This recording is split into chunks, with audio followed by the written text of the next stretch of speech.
The African Cup of Nations for Women has kicked off in Morocco.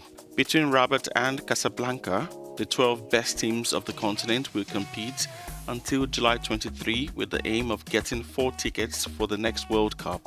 At the helm of affairs in African women's football is Comoros' Kanizat Ibrahim. Women's soccer is obviously a priority for CAF, and this African Cup of Nations will be very special because it's simply the first under the mandate of President Mostepi. We have gone from 8 to 12 teams, which means more matches, more spectacles and beginners too. Nous avons aussi augmenté la dotation financière qui est passée de moins de $1 million. We also increased the financial endowment from less than $1 million to $2.4 million, a 150% increase. We've also introduced VAR, which is present in all the matches since the beginning, and it will be so until the end of the competition. We also have 4 World Cup players who will participate in the World Cup. It's obvious that this 12th edition will forever redefine the history of African women's soccer.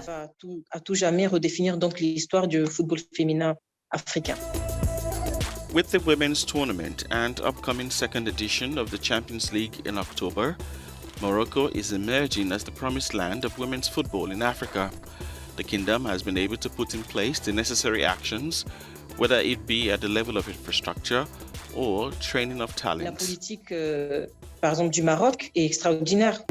policy of Morocco is extraordinary.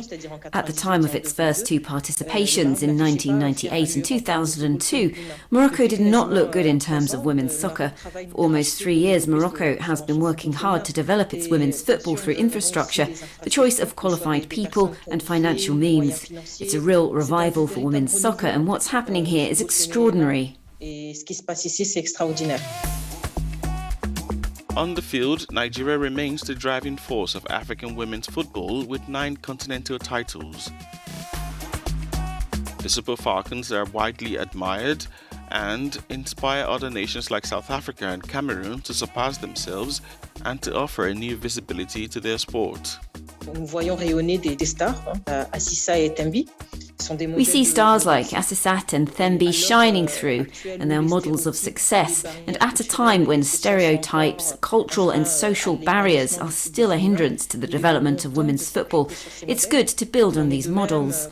The same goes for sponsoring. Women's soccer needs more sponsors, more support. But it also goes beyond football. There are now many initiatives to raise awareness about gender-based inequalities and the importance of education for young girls. A case of elite football serving the grassroots.